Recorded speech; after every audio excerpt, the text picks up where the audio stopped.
Welcome to this session on English grammar. आज हम बात करने जा रहे हैं टाइम एंड टेंस की। अगर आप किसी सेंटेंस को फॉर्म कर रहे हो तो सेंटेंस का विद रिस्पेक्ट टू टेंस सही होना बहुत जरूरी है, क्योंकि टेंस इस बात को इंडिकेट करता है कि एक्शन किस टाइम के दौरान परफॉर्म किया जा रहा है। क्या वो वर्तमान समय में चल रहा है, या वो एक्शन पूरा हो चुका है, या फिर आने वाले टाइम में एक्शन परफॉर्म किया जाएगा। तो जिन लोगों को टेंसेस को, अगर आपको टेंसेस को सही से प्रदर्शित करना है तो किसी भी वर्ब को उसके टेंस के अकॉर्डिंग चेंज करने की कैपेबिलिटी आप में होनी चाहिए, और यही हम इस लेक्चर के माध्यम से सीखेंगे। लेफ्ट हैंड साइड पे आप देख सकते हैं, यहां पर हेडिंग लिखी हुई है टाइम एंड टेंस, और इसी से हम बात को आगे बढ़ाएंगे। Here we go. आप देख सकते हैं सबसे पहले तो हम लोगों ने लर्निंग ऑब्जेक्टिव से इस प्रेजेंटेशन को स्टार्ट किया है। लर्निंग ऑब्जेक्टिव्स अगर आपको पता लग जाए तो फिर आपको इस प्रेजेंटेशन को ठीक तरीके से समझने में आसानी होगी। सबसे पहले देख लेते हैं मीनिंग यानी कि टेंस वर्ड का मीनिंग क्या होता है, उसके बाद में उसके टाइप्स कितने प्रकार के होते हैं। जब हम मीनिंग को समझते हैं तो साथ साथ फंक्शन को समझने में आसानी हो जाती है कि अर्थ आपको समझ में आ गया तो कार्य भी समझ में आ जाएगा, इंपॉर्टेंस भी समझ में आ जाएगी। क्लासिफिकेशन अगर आप कर लेंगे टाइप्स में, जब हम टाइप की बात करेंगे तो हम एक प्रकार से क्लासिफाई करेंगे, और क्लासिफाई जब आप कर लेते हैं तो उनकी प्रॉपर्टीज को या फिर टेंस से रिलेटेड रूल्स को एक जगह एकत्रित करके समझने में आसानी हो जाती है।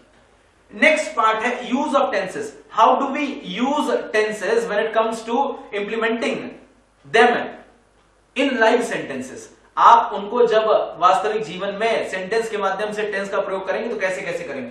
उसके बाद में rules and errors. There are some common errors which people who don't speak English as their first language will make, और उन एरर्स को हम समझने का प्रयास करेंगे कि टेंस का सही स्वरूप क्या होता है। And last but not the least, practice exercises. इस प्रेजेंटेशन को समझ लेने के बाद, इस स्लाइड को समझ लेने के बाद वील मूव फॉरवर्ड। आप देख सकते हैं यहां पर एक डेफिनेशन से हमने शुरुआत की है। आपके सामने एक डेफिनेशन लिख दी है, आप मेरे साथ साथ इस डेफिनेशन को पढ़ सकते हैं। Tense originates from the Latin tempus. ये जो शब्द है लैटिन भाषा का टेम्पस, उससे टेंस को डिराइव किया गया है, विच मीन्स टाइम। यानी टेंस टाइम को इंडिकेट करता है। अगर मुझसे पूछा जाए सिंपल टर्म्स में टेंस क्या है, तो मैं कहूंगा टेंस वर्ब का वह फॉर्म है जिससे आपको यह पता लगता है कि एक्शन किस टाइम के दौरान परफॉर्म किया जा रहा है। आगे देखते हैं। Tense can be understood as that form of the verb that indicates time. ये डेफिनेशन भी आपके सामने है। एग्जामिनेशन में डेफिनेशन आती नहीं है तो आई सजेस्ट कि आप डेफिनेशन को याद करने के फिराक में आप ना पढ़ें, आप आगे आगे बढ़ते रहेंगे, इसको जल्दी जल्दी देखेंगे हमारे सामने और क्या है। Will move further. आप देख सकते हैं अकॉर्डिंगली इस डेफिनेशन को अगर हम समझ ले कि साहब टेंस के माध्यम से आप टाइम को समझते हैं, तो उसके अनुरूप टेंस निम्न प्रकार के हो सकते हैं। पहली कैटेगरी पास्ट टेंस, दूसरी कैटेगरी प्रेजेंट टेंस, तीसरी कैटेगरी फ्यूचर टेंस। आगे और देखते हैं कि इन टेंसेस के इस्तेमाल को लेकर के हम सब कैटेगरीज का भी निर्माण कर सकते हैं। छोटी छोटी और सारी सब कैटेगरीज बन सकती हैं। इसको देख लेते हैं। अकॉर्डिंग टू कंटिन्यूएंस और कंप्लीटनेस, कि साहब काम कंप्लीट हो चुका है अथवा काम कंटिन्यू हो रहा है या काम हो चुका है, इसके आधार पर टेंस को हम और ज्यादा डिफाइन कर सकते हैं और ज्यादा डिवाइड कर सकते हैं, कैटेगराइजेशन को बढ़ाया जा सकता है। अकॉर्डिंगली आप 1, 2, 3, 4 आप 4 कैटेगरीज और बना सकते हैं। एक सिंपल कैटेगरी, एक कंटिन्यूअस कैटेगरी, एक परफेक्ट कैटेगरी और एक परफेक्ट कंटिन्यूअस कैटेगरी। आपने स्कूल लेवल पर इन कैटेगरीज के बारे में सुना होगा। कंफ्यूजन ना हो इस वजह से हम एक चार्ट देख लेते हैं, जहां पर हम इस इन कैटेगरीज को एक साथ हम लोगों ने आपके सामने पेश किया। आप देख सकते हैं यहां पर इस चार्ट के माध्यम से, जहां पर हमने कैटेगराइज किया है टेंस को। टेंस आपके सामने सबसे पहले आ गया है। आप देख सकते हैं कि अगर इस टेंस को हम आगे 1, 2, 3 कैटेगरीज में और डिवाइड कर सकते हैं। ये कैटेगरीज आपके सामने है, यानी कि प्रेजेंट, उसके बाद में पास्ट और उसके बाद में क्या, future. Present, past and future, या पास्ट, प्रेजेंट एंड फ्यूचर। वैसे होता तो अगर टाइम के अकॉर्डिंग देखा जाए तो पहले पास्ट होता है, मगर जब कभी पढ़ाया जाता है तो प्रेजेंट की बात सबसे पहले की जाती है। आगे फर्दर सब डिविजन किया जाए तो प्रेजेंट को आगे हम फिर डिवाइड कर सकते हैं, पास्ट को भी डिवाइड कर सकते हैं और फ्यूचर को भी डिवाइड कर सकते हैं। जैसे कि आप देख सकते हैं कैटेगराइजेशन किया जाए तो 1 2 3 4 यहां पर इसकी 4 सब कैटेगरीज बन सकती हैं। 1 2 3 4 यहां पर पास्ट की भी 4 सब कैटेगरीज बनेगी। 1 2 3 4 यहां पर फ्यूचर की भी 4 सब कैटेगरीज बनाई जा सकती हैं। एक बार कैटेगराइजेशन को आप समझ लें, ध्यान से देखिए, 3 मेन कैटेगरीज और हर मेन कैटेगरीज की फर्दर सब कैटेगराइजेशन किया गया है और इन सब कैटेगराइजेशन को आप देख सकते हैं चारों बातें एक ही जैसी हैं, एक समान। इंडेफिनिट, कंटिन्यूअस, परफेक्ट और परफेक्ट कंटिन्यूअस। यानी अगर मुझसे कोई पूछेगा कि प्रेजेंट टेंस के अंतर्गत कितने प्रकार के टेंस आप और सब कैटेगराइज करेंगे, तो मैं कहूंगा present indefinite, present continuous, present perfect और प्रेजेंट परफेक्ट कंटिन्यूअस। वैसे ही पास्ट में भी हो सकता है, past indefinite, past continuous, past perfect और पास्ट परफेक्ट कंटिन्यूअस। वैसे ही फ्यूचर में भी हो सकता है, future indefinite, future continuous, future perfect और फ्यूचर परफेक्ट कंटिन्यूअस। ये सिर्फ एक कैटेगराइजेशन को प्रेजेंट करने के लिए किया गया है। एट एनी मोमेंट आप इस टेबल को याद करने का प्रयास ना करें, आप रूटीनली इस चैप्टर के साथ जैसे जैसे आगे बढ़ेंगे तो आपको ये याद स्वतः ही हो जाएगा। ठीक है, विल स्टार्ट, हम स्टार्ट करते हैं। सबसे पहली कैटेगरी हम लेंगे प्रेजेंट, उसके बाद उसकी एक एक सब कैटेगरी को हम डिफाइन करेंगे, उसके बाद में सेकंड कैटेगरी लेंगे, उसके बाद एक एक सब कैटेगरी को हम डिफाइन करेंगे, उसके बाद हम थर्ड कैटेगरी लेंगे, उसके बाद एक एक सब कैटेगरी को डिफाइन करेंगे। That will be the pattern which we will be following. इस स्लाइड को आगे बढ़ाते हैं। Let's see, we can move on to the first category that we have. आपके सामने प्रेजेंट टेंस को हमने लिया है। प्रेजेंट टेंस को आप 1 2 आप इस तरह से डिवाइड कर सकते हैं। प्रेजेंट टेंस का इस्तेमाल करते समय कुछ एक चीजें हैं जो हम दिखा रहे हैं। आपके सामने ये पूरा चार्ट आ गया है। प्रेजेंट टेंस को जब हमें प्रेजेंट करना हो, प्रेजेंट टेंस को जब से रिलेटेड हमको सेंटेंस बनाना हो, तो पहली बात उसके सब कैटेगराइजेशन किए जा सकते हैं। Present indefinite, present continuous, present perfect और प्रेजेंट परफेक्ट कंटिन्यूअस। जब हम प्रेजेंट इंडेफिनिट की बात करते हैं, इसे सिंपल प्रेजेंट भी कहा जाता है। इसका मतलब ऐसे कार्यों की बात जब हम कर रहे हो जो रूटीनली होते हैं। जैसे मैं कहूं राम खाता है, मोहन गाता है, अनिल खेलता है। इसको अंग्रेजी में कहा जाएगा Ram plays, Mohan sings and Anil plays. ऐसी कोई बात हम कह सकते हैं। तो आप देख सकते हैं कि कैटेगराइजेशन में जब ऐसा कैटेगराइजेशन करते हैं तो सिंपल प्रेजेंट टेंस में वर्ब के साथ हम एस अथवा ईएस ऐड करते हैं। आप देख सकते हैं यहां पर देखिए, प्रेजेंट इंडेफिनिट जब भी टेंस हम बनाएंगे तो पहले हम सब्जेक्ट लिखेंगे, उसके बाद वर्ब का फर्स्ट फॉर्म और फिर उसके बाद में क्या, ऑब्जेक्ट। जैसे Ram plays cricket, plays verb की फर्स्ट फॉर्म है। अगर इसी बात को हमें कंटिन्यूअस में कहना हो तो सब्जेक्ट लगेगा, सब्जेक्ट के बाद जरूरत के हिसाब से इज या फिर एम या फिर आर, ये हेल्पिंग वर्ब्स हैं। अगर सिंगुलर है आपका सब्जेक्ट तो इज लगाएंगे, अगर सब्जेक्ट आपका आई है तो एम लगाएंगे, और सब्जेक्ट आपका या तो यू है या तो प्लूरल है तो फिर आप आर लगाएंगे। और उसके बाद वर्ब की फोर्थ फॉर्म V4 जिसे हम कहेंगे, वो जो जिसमें आईएनजी फॉर्म कहते हैं। जैसे प्ले के साथ अगर हमको लगाना होगा तो हम प्लेइंग कहेंगे, ईट के साथ लगाना होगा तो हम ईटिंग कहेंगे, और बाद में ऑब्जेक्ट लगाया जाएगा। जैसे फर्ज कीजिए मुझे कहना है Mohan is eating N apple, इस प्रकार से सेंटेंस बनेगा। अगर मुझे किसी भी टेंस के परफेक्ट फॉर्म को ले जाना है, परफेक्ट फॉर्म का मतलब यह होता है कि साहब कार्य अभी अभी संपादित किया गया है और कार्य पूरा हो चुका है। परफेक्ट फॉर्म को हम देखेंगे तो हम देख सकते हैं कि जैसे परफेक्ट फॉर्म हमको बनाना है तो उसका तरीका यह होगा कि सबसे पहले सब्जेक्ट, उसके बाद depending upon the need has लगेगा या फिर हैव लगेगा। ऑब्लिक करके लिखा हुआ है, हैज लगता है सिंगुलर में और हैव लगता है प्लूरल में, या फिर आई लगा हो तो फिर उसके साथ, या यू लगा हो तो फिर उसके साथ। और फिर V3 यानी किसी भी वर्ब का थर्ड फॉर्म। जैसे मैं कहूं, जैसे मैंने कहा ईट, सेकंड फॉर्म उसका एट और थर्ड फॉर्म उसका ईटन, थर्ड फॉर्म लगेगा और फिर उसके बाद में ऑब्जेक्ट। और इसी प्रकार से प्रेजेंट परफेक्ट कंटिन्यूअस का जब हम इस्तेमाल करेंगे तो सबसे पहले सब्जेक्ट, जरूरत के हिसाब से हैज या हैव, उसके बाद में बीन, उसके बाद में V4 यानी कि वर्ब के साथ आईएनजी फॉर्म, और उसके बाद जरूरत के हिसाब से या तो सिंस या तो फॉर, और उसके बाद में फिर ऑब्जेक्ट। जैसे अगर मैं कहूं I have been playing since 2 AM, 2 बजे, क्या नाम है, रात का 2 बजे, 2 AM जिसे कहा जाता है, तब से लेकर अब तक मैं खेल रहा हूं। या आई हैव बीन स्टडिंग या I have been working since 6 AM। तो ये बात इस प्रकार से प्रेजेंट की बात को कही जा सकती है, सिंपल प्रेजेंट के रूप में, प्रेजेंट कंटिन्यूअस के रूप में, प्रेजेंट परफेक्ट के रूप में और प्रेजेंट परफेक्ट कंटिन्यूअस के रूप में। इतना समझ लेने के बाद अब हम देखेंगे कि आमतौर पर एग्जामिनेशन रिलेटेड आपको टेंसेस में क्या जानकारी आपके पास होनी चाहिए कि साहब कितनी जानकारी। वैसे तो आप अगर कोई ग्रामर की पुस्तक उठाएंगे तो अलग अलग लेवल पर ग्रामेरियंस ने बहुत सारे नियम दिए हुए हैं।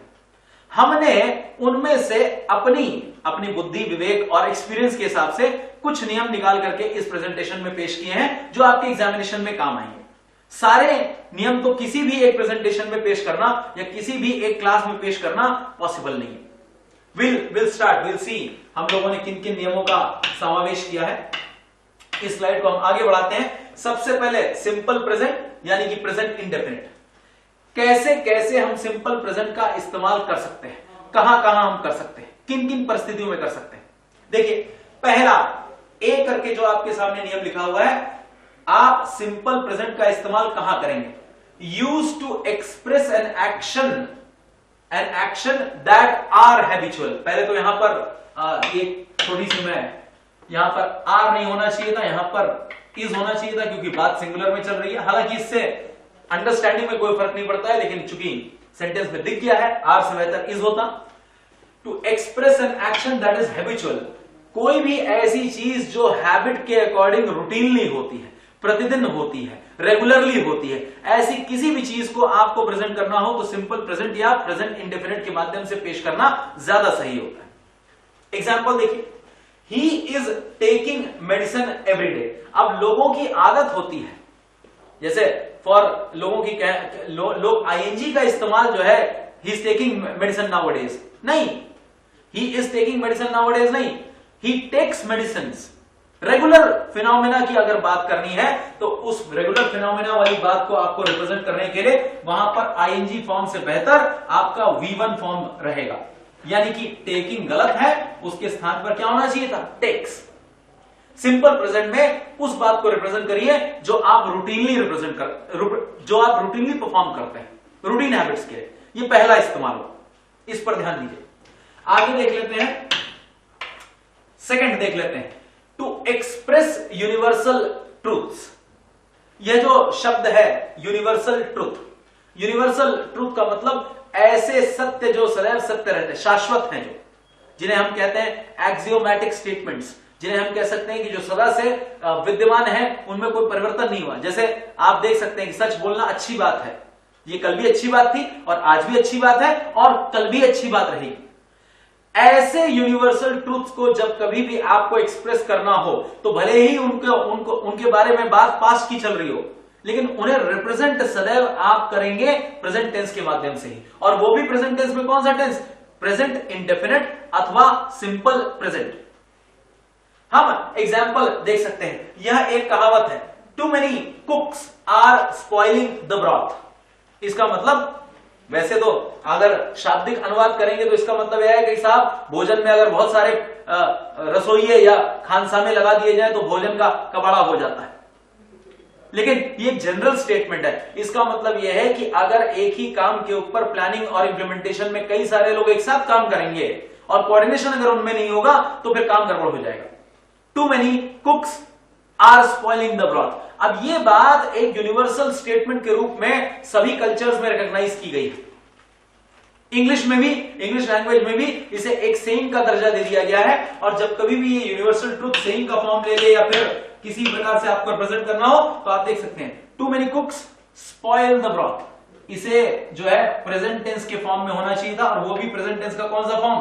सिंपल प्रेजेंट, यानी कि प्रेजेंट इंडेफिनिट। यह जो आपने इसका कंटिन्यूअस फॉर्म के माध्यम से लिखा है, आपने क्या इस सेंटेंस में लिखा है, ये आर स्पॉइलिंग गलत है। इसके स्थान पर यहां पर सिंपल प्रेजेंट में स्पॉइल द ब्रॉथ ये होना चाहिए, ये करेक्ट। ठीक है, दोनों आप लोगों ने आपने इनके अंतर को देख लिया। आगे देख सकते हैं एक और एग्जांपल अगर आपके सामने है, एक्सक्लेमेटरी सेंटेंसेस। एक्सक्लेमेशन का मतलब क्या होता है?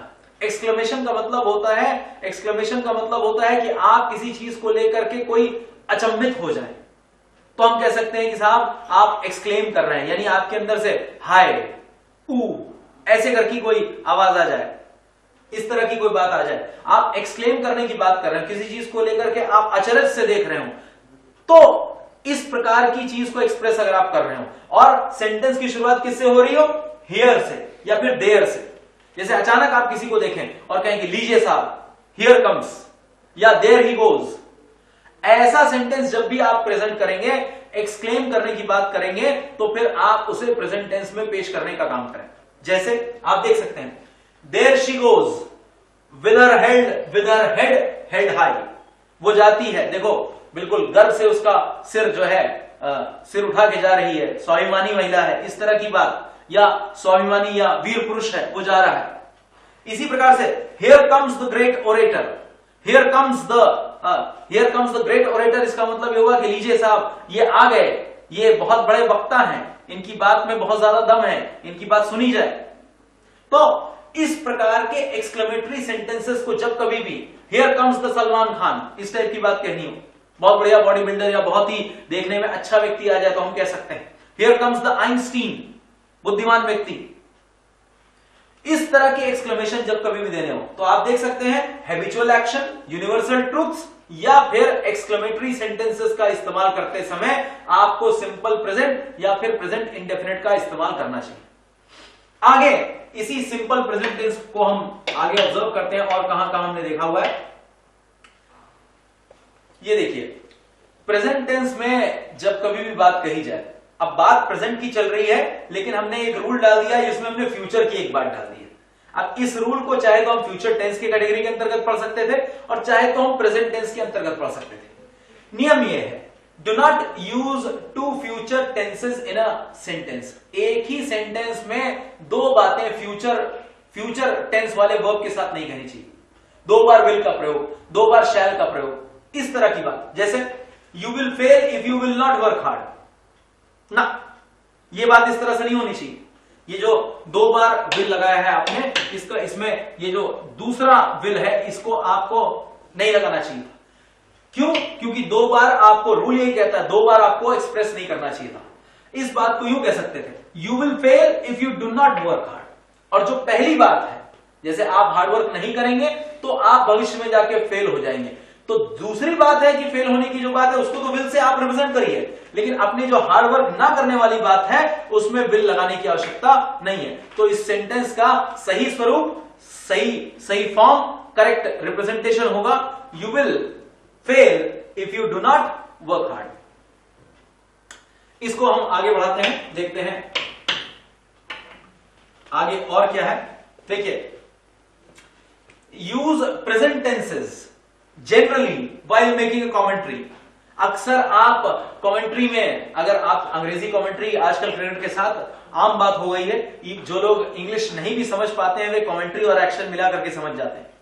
उसमें आम तौर पर जब कमेंट्री की जाती है तो उसमें कमेंट्री करने का तरीका, एक तरीका यह भी होता है कि साहब सारी बातों को प्रेजेंट में कही जाए। जैसे अगर मैं कमेंट्री कर रहा हूं, मान लीजिए मैं थोड़ा एनएक्ट करके बताऊं, अगर कोई कहे कि हियर कम्स, बॉलर का नाम ले लिया जाए, कोई भी बड़ा मशहूर बॉलर ले ले, here comes Zaheer Khan bowls to कोई बैट्समैन, मान लीजिए McCullum, here comes Zaheer Khan bowls to McCullum drives it for a four, इस तरह की बात। ये सारी बातें प्रेजेंट टेंस में चल रही। जैसे Ravi takes his front foot out and lofts the ball over mid on. Cricket जो लोग खेलते हैं वो एक बात जानते हैं कि बैटिंग करते समय फ्रंट फुट को बाहर निकालना एक आर्ट है, जिसके माध्यम से आप बॉल तक अपनी रीच बढ़ा सकते हैं। तो taking out your front foot नहीं कहा गया है, takes out his front foot and lofts the ball को उठा दिया है टुवर्ड्स मिड ऑन या ओवर मिड ऑन। ये जब कभी भी ऐसी बात कही जाएगी तो आप इसको आमतौर पे किसमें कहेंगे? प्रेजेंट टेंस में कहेंगे। आगे देख लीजिए, अक्सर न्यूज़पेपर हेडलाइंस में जो बातें कही जाती हैं, भले ही वो पास में बीत चुकी हो, एक दिन पहले घटना घट चुकी हो, लेकिन उसमें कई बार क्या होता है कि प्रेजेंट टेंस का प्रयोग करके हेडलाइन को रिप्रेजेंट किया जाता है। जैसे एग्जांपल देख लेते हैं, Jan Lokpal falls on the floor, Kejriwal resigns. अब रेजिग्नेशन केजरीवाल साहब ने एक रात में दिया है और अगले दिन सुबह बात तो ये होनी चाहिए थी, आप नॉर्मल सेंस में ये बात कह सकते हैं कि जन लोकपाल तो कल रात को गिरा, यानी जिस दिन ये हेडलाइन है उससे पहले एक दिन पहले की रात को गिरा, और जन लोकपाल बिल जब पारित नहीं हो पाया तो उसी के बाद मुख्यमंत्री अरविंद केजरीवाल ने इस्तीफा दे दिया। तो कायदे से तो हेडलाइन होनी चाहिए Jan Lokpal fell on the floor, Kejriwal resigned, लेकिन नहीं, न्यूज़पेपर हेडलाइंस में एक कहने का एक तरीका यह हो जाता है कि जब कभी भी इस बात को इस तरह से सेंसेशनलाइज करके कहना हो तो प्रेजेंट टेंस में कहा जाता है। ठीक, आगे देखते हैं। To show a planned action in the future, अगर कोई घटना प्लान्ड है कि आपने प्लान करके रखा हुआ है और उस प्लान के अनुरूप एक पर्टिकुलर पीरियड के बाद वो घटित हो, एक पर्टिकुलर टाइम फ्रेम के बाद वो अकॉर्डिंग टू प्लान वहां पर जो है उस घटना को देखा जाएगा, तो हम देख सकते हैं, तो इसको यूं कहा जा सकता है, the show begins at 2 PM in the afternoon.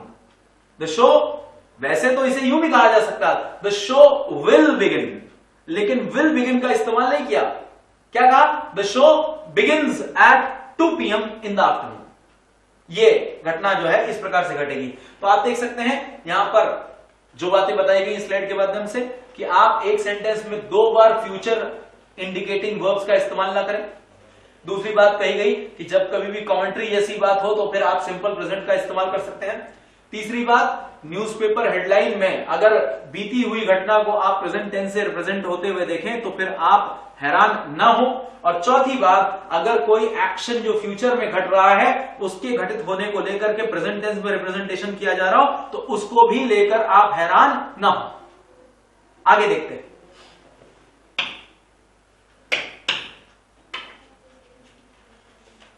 देखिए, ये भी एक रूल के माध्यम से आपके सामने लिखा जा रहा है। मैं इस पूरे स्लाइड को आपके सामने ले आता हूं, मेरे साथ अगर आप पढ़ें। If the main verb is in the future tense, then in case of conditional sentences simple present is used after the words when, unless, until, even if, in case, before, etc. अब इस नियम को अगर हम systematic तरीके से पढ़ें, sentence बहुत लंबा हो गया है। पहली बात ये कह रहा है if the main verb is in the future tense, अगर वर्ब फ्यूचर टेंस को इंडिकेट कर रहा हो, यदि, और सेंटेंस कंडीशनल सेंटेंस हो। कंडीशनल सेंटेंस का मतलब जिसमें किसी प्रकार की कंडीशन को प्रेजेंट फॉरवर्ड किया गया हो, तो ऐसी स्थिति में अगर आप इन शब्दों का इस्तेमाल कर रहे हो तो फिर इन शब्दों का, यानी जिनको हमने पीले से आपके सामने रखा है, फिर शब्द को सुन लीजिए कि साहब सेंटेंस में मेन वर्ब किस में होना चाहिए, फ्यूचर टेंस में। दूसरी बात, सेंटेंस कैसा होना चाहिए, कंडीशनल वैरायटी का। और तीसरी बात, इन शब्दों का समावेश यदि हो रहा हो तो फिर इन शब्दों के बाद जो वर्ब आएगा उसे आप सिंपल प्रेजेंट में ही रखें, भले ही बात किसकी चल रही हो, फ्यूचर। देखिए क्या लिखा है, we shall not initiate till they do not provoke us. ठीक है, हम actually we shall not initiate till they do not provoke us. Actually इसमें एक छोटा सा एरर है, इसमें डू नॉट नहीं होना चाहिए था, क्योंकि सेंटेंस का मतलब फिर बदल जाता है। जो बात कही जा रही है, we shall not initiate till they provoke us, मतलब हम अपनी तरफ से एक्शन नहीं लेंगे जब तक वे हमको छेड़े ना, या हमारे प्रति हमको कोई स्टिमुलस ना दे, या हमको किसी प्रकार से परेशान ना करे। तो ये भविष्य की बात है। ये आप देख सकते हैं कि यहां पर टिल शब्द यहां पे इस्तेमाल किया गया है, जो अंटिल या टिल की तरह इस्तेमाल किया जाए, और उसके बाद में अंटिल दे, ये जो प्रोवोक अस जो लिखा है ये सिंपल प्रेजेंट में लिखा गया।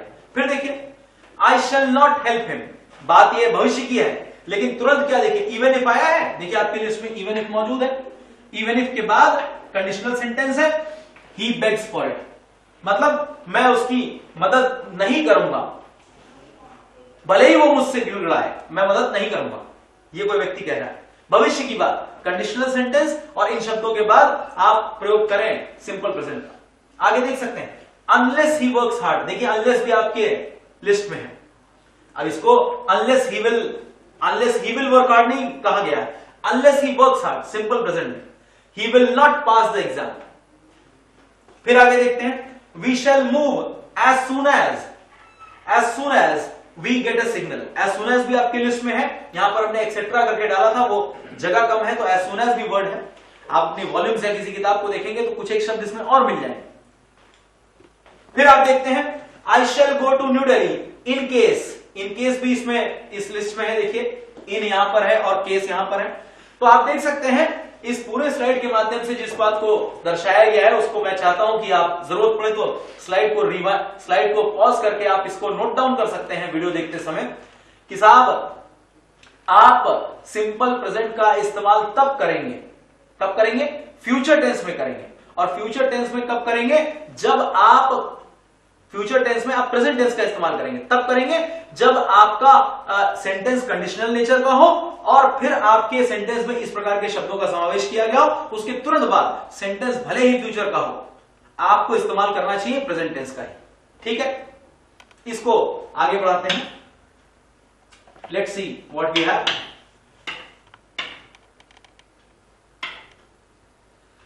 प्रेजेंट कंटिन्यूअस टेंस पे हम आ गए हैं। सिंपल प्रेजेंट टेंस को हमने कंप्लीट कर दिया है, आपने देखा। आप एक बार चाहे तो उनको रिवाइज कर सकते हैं दोबारा से वीडियो को रिवाइंड करके।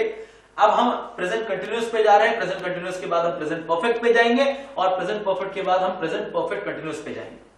ठीक है, और फिर हम उसके बाद इस लेक्चर को हमने 2 पार्ट्स में डिवाइड किया है। फर्स्ट पार्ट को हम विराम देंगे, फर्स्ट पार्ट के बाद फिर सेकंड पार्ट को जो है एक ब्रेक के बाद स्टार्ट करेंगे। आप वीडियो में भी उसको क्या नाम है अंतराल दिया गया है। आप देख सकते हैं प्रेजेंट कंटिन्यूअस आपके सामने है। प्रेजेंट कंटिन्यूअस टेंस में जब कभी भी प्रेजेंट कंटिन्यूअस को हम लिखते हैं सेंटेंस के रूप में तो सबसे पहले सब्जेक्ट का प्रयोग करते हैं। सब्जेक्ट के प्रयोग के बाद इज, एम या आर जैसी जरूरत पड़े। सिंगुलर है तो इज लगाएंगे, आई लगा हुआ है तो एम लगाएंगे, और प्लूरल है अथवा यू लगा हुआ है तो आर लगाएंगे। और उसके बाद में वर्ब की फर्स्ट फॉर्म साथ में आईएनजी लगेगा और फिर ऑब्जेक्ट लगेगा। ये साफ साफ है। मैं इसको अगर मैं यूं कहूं, जैसे मुझे ये कहना हो कि साहब मैं खाना खा रहा हूं या मैं क्रिकेट खेल रहा हूं, तो मैं ये कहूंगा आई एम। आई के साथ क्या लगेगा? एम। सब्जेक्ट हो गया आई, हेल्पिंग वर्ब के रूप में एम, उसके बाद में वर्ब प्लस आईएनजी प्लेइंग, और उसके बाद में ऑब्जेक्ट क्या आ जाएगा? Cricket. I am playing cricket. ये प्रेजेंट कंटिन्यूअस वैरायटी का सेंटेंस हो गया। आप देख सकते हैं एग्जाम्पल हम लोगों ने यहां पे बहुत सारे एग्जाम्पल दिए हैं। इनका इस्तेमाल कहां कहां किया जा सकता है, किन किन स्थितियों में आपको प्रेजेंट कंटिन्यूअस का इस्तेमाल करना चाहिए, ये हम देख लेते हैं। आपके सामने लिखा हुआ है, देखिए पहली चीज, for task that are in continuation while we speak. मान लीजिए हम किसी बात को कह रहे हो और उसी दौरान वो जिस कार्य जिसके बारे में, जिस एक्शन के बारे में हम बात कर रहे हो वो उस समय चल रहा हो, तो ऐसे रिप्रेजेंटेशन को करने के लिए आपको कंटिन्यूअस टेंस का इस्तेमाल करना चाहिए, यानी आप आईएनजी का प्रयोग करिए। देखिए कैसे, Raghav is teaching in the class. मान लीजिए राघव एक सज्जन है, एक टीचर है, वो अपनी क्लास में पढ़ा रहे हैं और जिस दौरान मैं ये बात कह रहा हूं राघव इज टीचिंग, मतलब अभी मैं ये बात कह रहा हूं और साइमल्टेनियसली वे पढ़ा रहे हैं क्लास में। Raghav is teaching in the class, ये बात प्रेजेंट कंटिन्यूअस में कहनी चाहिए। और कहने का तरीका वही, सबसे पहले सब्जेक्ट यानी कि राघव, उसके बाद इज, एम, आर, जैसी जरूरत हो, सिंगुलर है तो इज लगेगा, उसके बाद में वर्ब का फर्स्ट फॉर्म यानी कि टीच, और उसके बाद में उसके साथ आईएनजी यानी कि टीचिंग, और उसके बाद में द क्लास, बीच में एक प्रपोजिशन हमने डाल दिया है इन द क्लास। तो ये सेंटेंस इस प्रकार से किया जा रहा है। आगे देखते हैं, for task that are in continuation, ऐसा काम जो अभी वर्तमान में पूरा नहीं हुआ है, पूरे होने की संभावना पता नहीं होगा नहीं होगा, लेकिन कुल मिलाकर के वो अपनी कंटिन्यूएशन में इस वक्त चल रहा है। जैसे मैं कहूं आजकल मैं नौकरी की तलाश कर रहा हूं, अब इस वक्त तो नहीं कर रहा हूं लेकिन मैं तलाश कर रहा हूं। जैसे I am looking for a new apartment, मुझे रहने के लिए एक नया अपार्टमेंट चाहिए, तो I am in the process of searching the new apartment. तो इस प्रकार की कोई बात कहनी है तो आपको आईएनजी का इस्तेमाल करना चाहिए।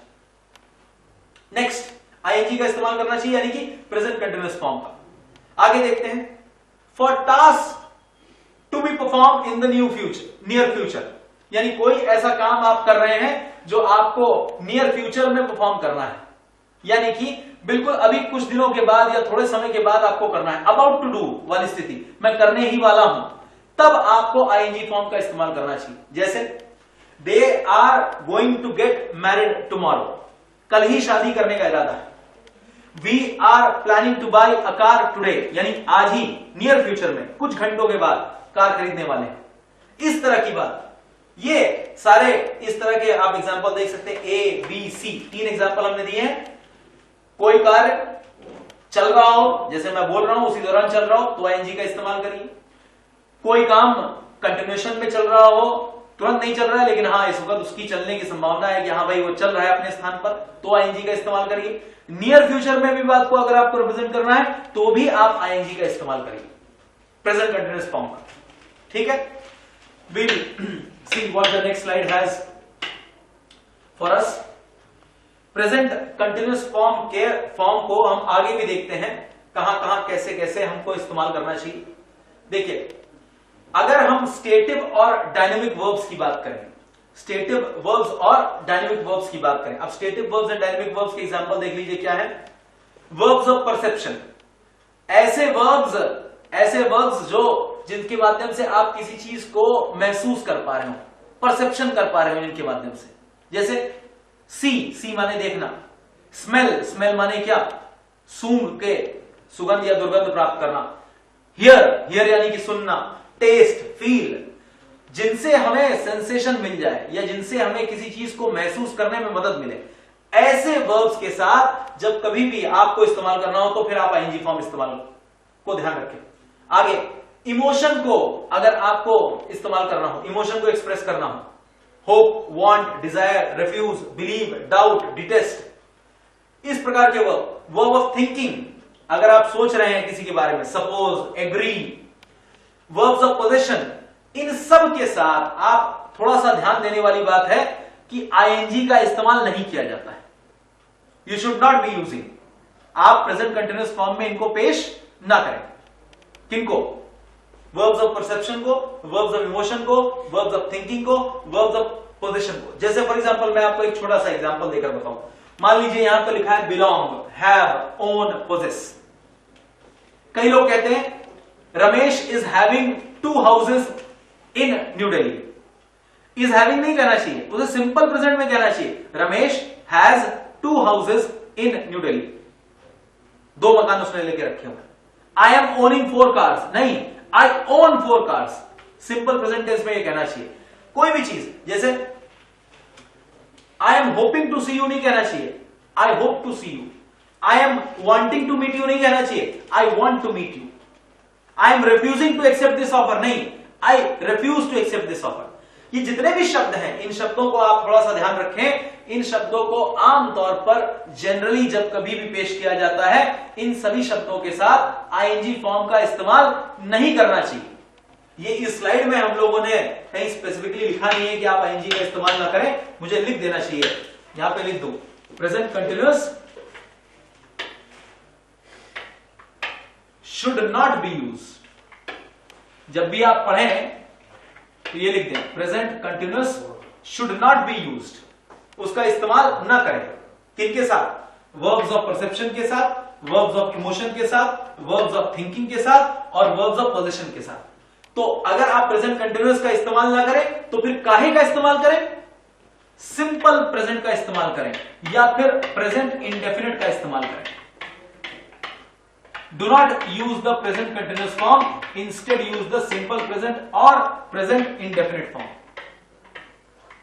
ठीक है, आगे देखते हैं, इस स्लाइड को कैरी फॉरवर्ड करते हैं। नेक्स्ट स्लाइड में हम देखते हैं क्या है हमारे पास। प्रेजेंट कंटिन्यूअस को और कैसे हम लोगों ने रिप्रेजेंट किया है, देखिए, use present continuous tense to refer to a compulsive habit in which one repeatedly keeps on indulging, generally one, इसको मैं दोबारा से पढ़ देता हूं, शायद मैं फंबल कर रहा हूं। use present continuous to refer to a compulsive habit in which one repeatedly keeps on indulging। मतलब ये कि जब कभी भी आपको किसी व्यक्ति में एक ऐसी आदत के बारे में बात करनी है जिस आदत में वो लगातार बार बार इंडल्ज करता है, आदतन वो उसका पार्ट बन गया है, तब आपको प्रेजेंट कंटिन्यूअस का इस्तेमाल करना चाहिए। और खास तौर पे ऐसे शब्दों के साथ, ऑलवेज, कंटिन्यूअली, कॉन्स्टेंटली, फॉरएवर, इन शब्दों के बाद आपको आईएनजी फॉर्म लगाना चाहिए। जैसे for example, he is always cribbing and crying. Crib करना और क्राई करना मतलब, क्रिप करना और क्राई करने का मतलब शोर मचाना और साथ साथ कोसना, अपने आप को कोसना, किस्मत को कोसना, दूसरों को कोसना। He is always cribbing and crying, ये उसकी हैबिट है। तो हैबिट को रिप्रेजेंट करने के लिए आपको आईएनजी फॉर्म करना चाहिए, कंपल्सिव हैबिट। अब याद कीजिए, जब हमने आपको बताया था, हमने आपको सिंपल प्रेजेंट बताया था, कंपल्सिव हैबिट सिंपल प्रेजेंट में भी हमने आपको बताया था, ही प्लेज क्रिकेट। अब वो एक कंपल्सिव हैबिट नहीं है, खेलता है, नॉर्मल बात है, लेकिन कंपल्सिव हैबिट को आपको रिप्रेजेंट करना हो तो आपको आईएनजी फॉर्म का इस्तेमाल करना चाहिए। आगे देखते हैं, मोहन इज कॉन्स्टेंटली डिस्टर्बिंग अस। उसको डिस्टर्ब करने की बीमारी है, वो किसी ना किसी बहाने से हमको डिस्टर्ब करता ही रहता है, मोहन। आगे देखिए, Mohan is continually visiting the gym nowadays. आजकल जाता है जिम। तो इस तरह की हैबिट को रिप्रेजेंट करना हो तो हमें जो है आमतौर पे इस्तेमाल करना चाहिए आईएनजी फॉर्म का, और खास तौर पे इन शब्दों के बाद तो बिल्कुल करना चाहिए। ठीक है,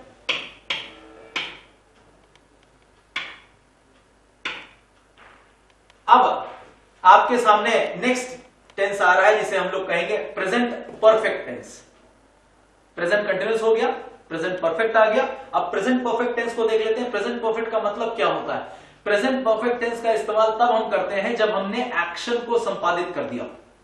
और प्रेजेंट परफेक्ट टेंस का जो अगर सेंटेंस को पहचानना हो कि प्रेजेंट परफेक्ट टेंस में कैसे लिखा जा रहा है, तो उसका एक जनरल फॉर्मूला है कि सबसे पहले आप सब्जेक्ट लिखेंगे, यानी कि एक्शन परफॉर्मर जो काम को कर रहा है।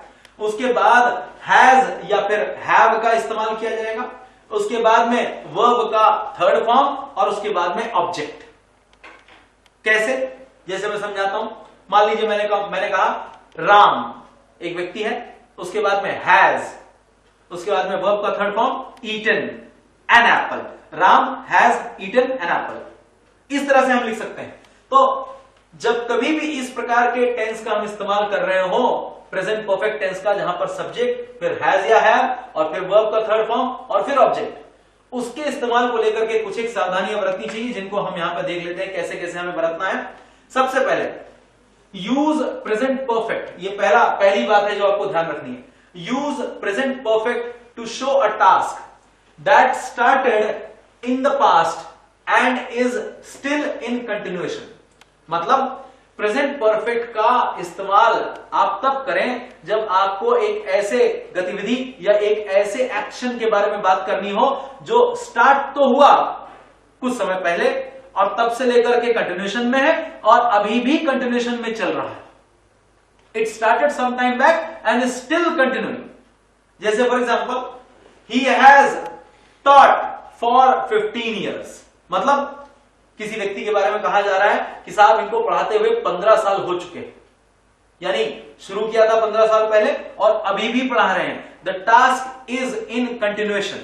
तो ऐसी स्थिति में प्रेजेंट परफेक्ट का इस्तेमाल करना चाहिए। सबसे पहले आप सब्जेक्ट लिख दीजिए, जो कि आप देख सकते हैं यहां पे ही लिखा हुआ है। उसके बाद जरूरत के हिसाब से हैज या हैव, आप देख सकते हैं सिंगुलर है तो हम क्या लगाएंगे? हैज। उसके बाद में वर्ब का थर्ड फॉर्म टीच, टॉट, और फिर थर्ड फॉर्म भी टॉट होता है। और उसके बाद में ऑब्जेक्ट, जो कि यहां पर नहीं है तो हमने टाइम लगा दिया ऑब्जेक्ट के रूप में, फॉर 15 ईयर्स। ठीक।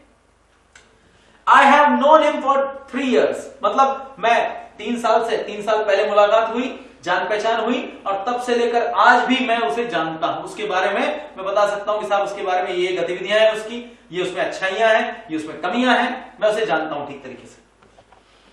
दूसरा, और कहां पे प्रेजेंट परफेक्ट का इस्तेमाल करना चाहिए? देखिए दूसरी चीज लिखी हुई है यहां पर, मैं पॉइंट आउट करना चाहता हूं।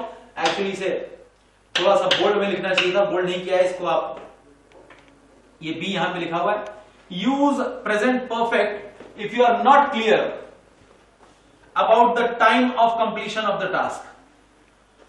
आपको प्रेजेंट परफेक्ट का इस्तेमाल तब भी करना चाहिए, उस परिस्थिति में भी करना चाहिए जब आप इस बात को लेकर क्लियर ना हो कि काम को कब परफॉर्म किया गया, टास्क को कब परफॉर्म किया गया।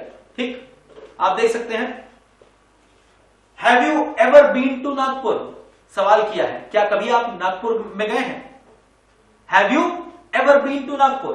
आगे देखिए, I have never known him to disobey his parents. मुझे याद नहीं पड़ता कि कभी उसने अपने पेरेंट्स को डिसोबे किया हो, ऐसी बात। I don't remember to have confessed to him anything, मुझे याद नहीं पड़ता कि मैंने कोई बात जाकर के उससे स्वीकारी है गलती के रूप में। तो ऐसी कोई भी बात जिसके बारे में आप क्लियर नहीं है कि when the time of action, वो एक्शन का टाइम क्या है, कब टास्क को पूरा किया गया, उस स्थिति में आपको प्रेजेंट परफेक्ट का ही इस्तेमाल करना चाहिए। आगे देखते हैं। प्रेजेंट परफेक्ट को ही हम आगे बढ़ा रहे हैं, वही सब्जेक्ट लगेगा, हैज हैव लगेगा, वर्ब की थर्ड फॉर्म लगेगी और ऑब्जेक्ट लगेगा। देखिए कहां, रूल को पढ़ लेते हैं। The present perfect should not be used with adverbs of past time, in such cases simple past should be used. अगर कभी आपको किसी एडवर्ब ऑफ पास्ट टाइम को इस्तेमाल करना हो या प्रदर्शित करना हो, तो वहां पर उसे आप प्रेजेंट परफेक्ट से रिप्रेजेंट ना करें, इनफैक्ट आपको सिंपल पास्ट का इस्तेमाल करना चाहिए। देखिए कैसे, he has completed his assignment last week. अभी जो लास्ट वीक की बात है, ये जो लास्ट वीक है, लास्ट वीक ये एक इसको रिप्रेजेंट कर रहा है। लास्ट वीक क्या है, ये टाइम को इंडिकेट कर रहा है, ऐसी बात, और ये रिसेंट पास्ट की बात है। तो इसको जब कभी भी आपको रिप्रेजेंट करना है तो सिंपल पास्ट में रिप्रेजेंट करिए। जैसे I have met him on last Sunday, नहीं I met him on last Sunday. जैसे I bought a car, I have bought a car last year, नहीं I bought a car last year. तो ये last को खासकर last week, last Sunday, last year, last 1.5 days जब कभी भी आएगा तो आप प्रेजेंट परफेक्ट से बेहतर है कि आप सिंपल पास्ट का इस्तेमाल करें। जैसे he completed his assignment last week, he has completed नहीं होना चाहिए, ठीक है? क्यों? क्योंकि नियम ये कह रहा है कि जब कभी भी आपको जो है पास्ट एडवर्ब या एडवर्ब ऑफ पास्ट टाइम का जिक्र करना हो तो आप उसे सिंपल पास्ट से रिप्रेजेंट करें, ना कि आप उसे प्रेजेंट परफेक्ट से रिप्रेजेंट करें। नेक्स्ट देख लेते हैं। Yet, always, never, already, today, often, several times, ये जितने भी वर्ड्स आपको दिख रहे हैं should be used in the present perfect tense. इन सब शब्दों के साथ आपको सलाह दी जाती है कि आप इनको प्रेजेंट परफेक्ट टेंस में इस्तेमाल करें। जैसे have you not completed the work so far, ये जो सो लगा दिया है सो फार, या यहां पे सो फार के साथ येट भी लग सकता था। Have you not completed the work, have you not completed the work yet, प्रश्न के रूप में आ सकता था। यहां पर प्रश्न चिन्ह लगता तो ज्यादा बेहतर रहता, फुल स्टॉप से बेहतर यहां पे क्वेश्चन मार्क लगा दिया जाता। I have not seen her today, तो इन शब्दों को टुडे के साथ, एवर के साथ, सो फार के साथ, रिसेंटली के साथ, लेटली के साथ, सेवरल टाइम्स के साथ आप आमतौर पर सेंटेंस को प्रेजेंट परफेक्ट में ही पेश करिए। ये ध्यान में रखने वाली बात है। और देखिए हमारे पास क्या है, टेंस को ही देख रहे हैं हम लोग। टेंस का नेक्स्ट पार्ट है present perfect continuous. Present perfect continuous को हम लोग देख लेते हैं। प्रेजेंट परफेक्ट कंटिन्यूअस का इस्तेमाल करते समय क्या सावधानी बरतनी चाहिए? आपको सबसे पहले सब्जेक्ट लगाना है, सब्जेक्ट के बाद हैज या फिर हैव, उसके बाद फिर बीन, और उसके बाद में वर्ब का फोर्थ फॉर्म यानी आईएनजी फॉर्म, और उसके बाद में सिंस और फॉर, और उसके बाद में फिर क्या, ऑब्जेक्ट लगाना। जैसे फॉर एग्जांपल मैं कहूंगा I have been doing this since, I have been doing this since 2 years। ये प्रेजेंट परफेक्ट टेंस का एग्जांपल है। सब्जेक्ट हो गया आई, जरूरत के हिसाब से हैव, फिर बीन, और फिर डू के साथ आईएनजी लगा दिया, doing this since 2 years, object के रूप में लगा दिया। तो प्रेजेंट परफेक्ट कंटिन्यूअस वाला ये सेंटेंस बन गया। कहां कहां इस्तेमाल करना चाहिए इसको देख लेते हैं। सबसे पहले इफ यू वांट टू, पहला रूल है if you want to express an action, यहां पे एन एक्शन होना चाहिए था, ये जो शब्द डी है यहां पर, एंड एक्शन नहीं, ये क्या है, डी हटा देते हैं, एन एक्शन, एक action. If you want to express an action that started in the past tense and is still continuing, use present perfect continuous। जैसे they have done the job since last year, इसी प्रकार से they have done the job since last year, ये जो बात लिखी गई है ये बात गलत है, इसको यहां पर रिप्रेजेंट करना चाहिए था, ये रॉन्ग सेंटेंस है, इसको यूं कहना चाहिए था they have been doing the job since last year, इस काम को वो पिछले साल से लेकर अब तक करते चले आए हैं। अगर उस कंटिन्यूएशन को दिखाना हो तो फिर आपको प्रेजेंट परफेक्ट कंटिन्यूअस इस्तेमाल करना चाहिए। आगे देख लेते हैं और के एग्जांपल के रूप में हमने लिया है दूसरा, some verb should be used in the present perfect form, जैसे कि even though they have been functioning as present perfect continuous. कई बार जैसे देखिए क्या लिखा, some verb should be used in the present perfect form even though they have been functioning as present perfect continuous. कुछ verbs को हमको present perfect form में ही रखना चाहिए, भले ही वो प्रेजेंट परफेक्ट कंटिन्यूअस की तरह फंक्शन कर रहे हैं। जैसे I have been knowing him for a long time, अब भले ही मैं उसे जानता हूं और आज भी जानता हूं, ये कंटिन्यूएशन में चल रहा है, लेकिन ऐसे नोन वाले सेंटेंस में जहां पर नो की बात हो तो आई have known him for a long time, I have known him for 3 years। इस प्रकार के सेंटेंस में आपको प्रेजेंट परफेक्ट का ही इस्तेमाल करना चाहिए। ये जो नोइंग हिम का इस्तेमाल किया गया है ये गलत है। I have been knowing him नहीं होना चाहिए, आई हैव इसके स्थान पर होना चाहिए था आई have known him for a long time, मैं उसे बहुत दिनों से जानता हूं। तो ये प्रेजेंट परफेक्ट कंटिन्यूअस की हमने बात कर ली और इसके बाद हम और भी टेंसेस की बात करेंगे। हम इस लेक्चर को हमने इसे 2 पार्ट्स में डिवाइड किया है, जिसमें से पहले पार्ट को के बारे में हम बात कर चुके हैं और हम अब एक ऐसी स्थिति में हैं जहां पर हम सेकंड पार्ट को आगे बढ़ा सकते हैं। तो फर्स्ट पार्ट यहां पर हम एंड कर रहे हैं, ब्रेक दे रहे हैं क्योंकि इसमें काफी सारे रूल्स हैं। हम चाहेंगे कि आप इसको थोड़ा प्रैक्टिस करें, एक बार में ना देखें, इसे 2 बार में देखें। एक बार आप देखें तो सेकंड पार्ट को आप नेक्स्ट डे देखें, ताकि ये आपके ऊपर बर्डन ना क्रिएट करे, क्योंकि काफी सारे रूल्स इसमें इस्तेमाल किए गए। तो till the time you come for the second session, good bye for now.